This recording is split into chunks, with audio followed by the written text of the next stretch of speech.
Well, we're nowhere near an ocean, but critical conservation is happening right here in Omaha. Yeah, KETV News Watch 7's Joey Safchik takes a deep dive into some of the Henry Doorly Zoo's behind-the-scenes efforts to repopulate coral reefs. Omaha Zoo is 1,800 miles from the Pacific and 1,200 from the Atlantic. For us to have some type of impact here in Omaha, Nebraska is a big deal to us.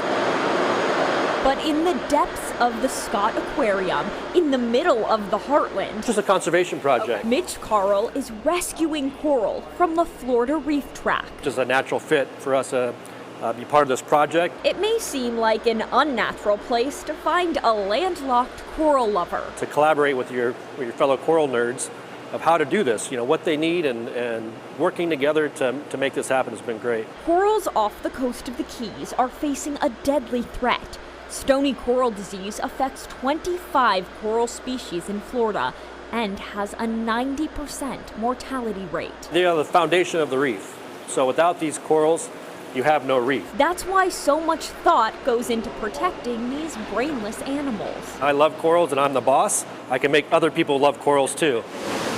Being the foundation of the reef means corals are vital to tourism industries and seafood diets. Everything impacts everything eventually. Dozens of aquariums like Omaha's are wading into the world of coral conservation. They've been in our care for over 3 years now, doing good and getting a lot bigger. Unlike the vibrant reefs for all to see upstairs, the 90 protected corals, some of 3,000 rescued from the Florida Reef, are not on display. But Carl still wants to shed light on the fight for survival these corals face. There's not a lot of people that know that the Florida Reef Tract is going downhill and going downhill pretty quickly. It gives us a sense of purpose. So we want to go beyond just showing people what these animals are. Coral reefs are a classic example of symbiosis in nature, just as both the zoo and the corals benefit from being part of the rescue project. Once the corals go away, everything else goes away.